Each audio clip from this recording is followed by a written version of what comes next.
Bonjour chers internautes, bonjour la famille, nous revoilà sur une nouvelle vidéo de Oumar Officiel, la chaîne qui vous parle de comment faire pour réaliser vos rêves afin de partir étudier à l'étranger ou bien d'aller travailler à l'étranger.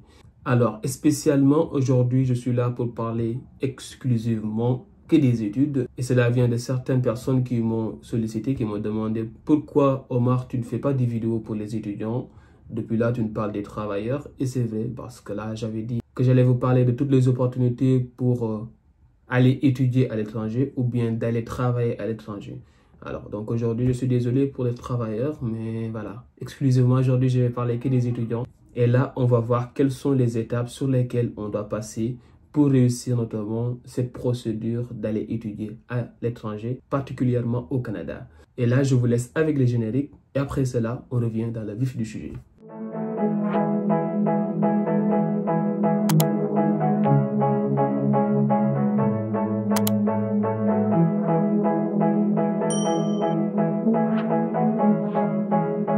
Et c'est parti, bienvenue à bord. Donc, comme je l'ai dit dans l'introduction, aujourd'hui, on va parler de tout ce qui va avec les procédures d'études ou les procédures qu'il faut notamment faire pour aller étudier au Canada. Donc, que vous soyez quelqu'un qui vient d'avoir le bac, j'en doute actuellement.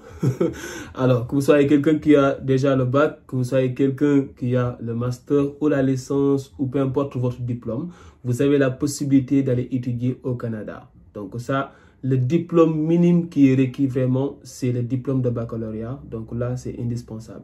Du coup, donc si vous n'avez pas ce diplôme-là, vous n'êtes pas trop concerné par cette vidéo, malheureusement. Mais si vous avez le diplôme de baccalauréat, après cela, vous avez quand même des diplômes universitaires ou des diplômes quand même qui sont reconnus par l'État. Forcément, c'est pas obligé que ce soit des diplômes de l'université, mais ça peut être des écoles qui sont reconnues, des collèges qui sont reconnus par l'État dans lesquels vous vous trouvez.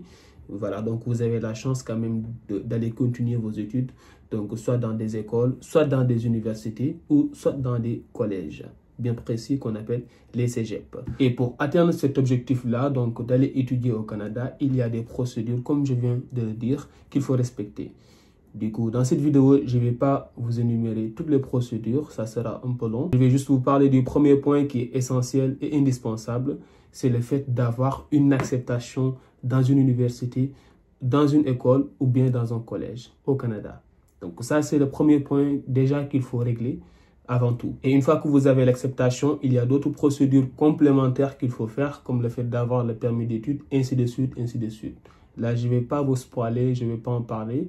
Il y aura une prochaine vidéo ou d'autres vidéos qui vont vraiment vous parler des détails de ces points que, voilà, que donc je vais vous énumérer prochainement. Aujourd'hui, ça sera juste donc les universités ou les écoles ou les collèges qui acceptent principalement ou la majeure partie des étudiants étrangers. Et cette vidéo aussi est visée aux personnes voilà, qui sont dans des pays francophones. Quand je parle des pays francophones, c'est des pays qui sont vraiment colonisés ou qui ont la langue notamment officielle qui est le français, comme la Côte d'Ivoire, le Mali, le Sénégal, le Maroc, ainsi de suite, le Niger, ainsi de suite, ainsi de suite. Donc, si vous êtes dans ces pays-là, donc voilà, donc je parle en grosso modo de vous, on a la possibilité d'avoir des acceptations sur des universités qui sont au Canada.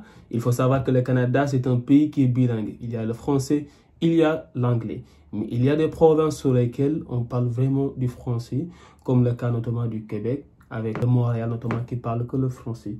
Du coup, voilà, donc si vous êtes quand même bilingue, vous êtes dans un autre pays, par exemple un pays anglophone comme peut-être la Tanzanie ou le Tchad, je ne sais pas.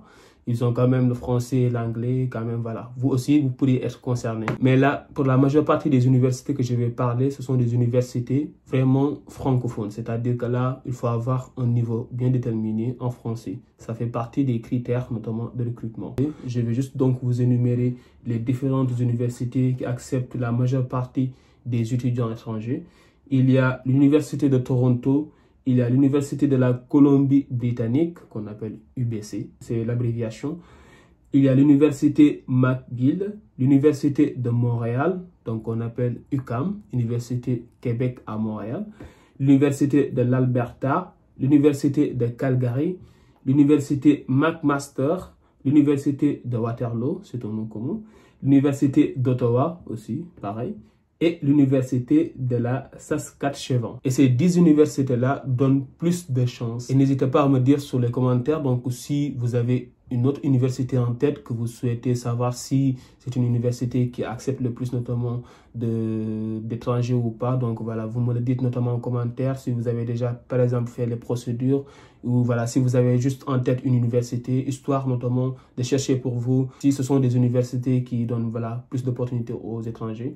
Mais en grosso modo, vraiment au Canada, il n'y a pas ce souci-là, il n'y a pas ce problème, c'est pas entre guillemets comme la France où c'est parfois beaucoup plus délicat. Mettez-vous en tête ces 10 universités que je viens d'énumérer. Comme je l'ai dit, ce ne sont pas seulement les universités qui acceptent les étudiants étrangers. Il y a les collèges qu'on appelle les cégeps et les écoles notamment avec les DEP, diplômes d'études professionnelles.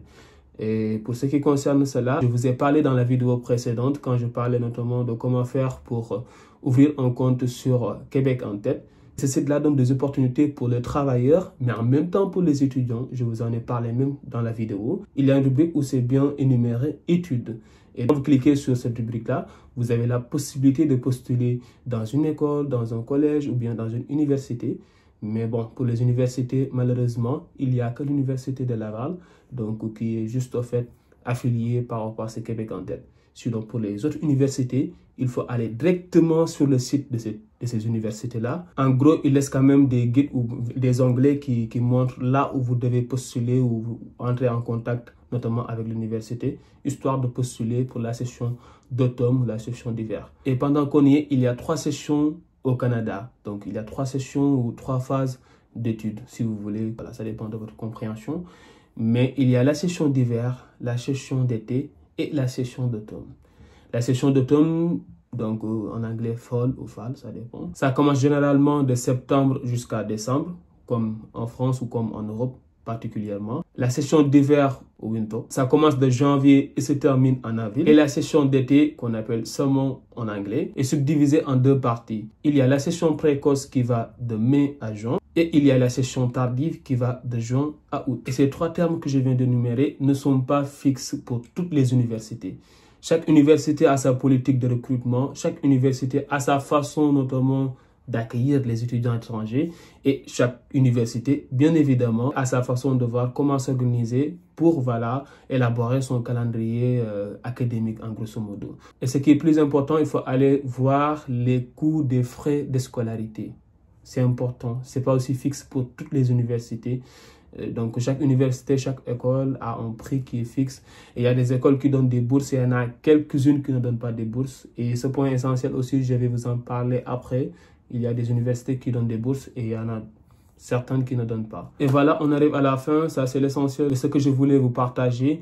Donc, si vous avez des questions sur les universités, si vous avez quelque chose qui n'est pas clair dans votre tête, écrivez-moi cela sur les commentaires. J'hésiterai pas à notamment le lire et à vous répondre le plus rapidement possible. Si vous êtes timide comme moi, donc il y a les réseaux sociaux, donc vous m'écrivez sur Instagram ou bien sur TikTok. J'hésiterai pas à vous répondre. Si j'ai la bonne information, je le partagerai avec vous. Sinon, j'essaierai notamment de vous mettre quand même dans le bon rail. Et si je ne sais pas, c'est que je ne sais pas. Point final. Sur ce, je vous dis à très bientôt. Et pendant cela, prenez soin de vous, prenez soin de vos proches. Et on se dit à très bientôt. Merci.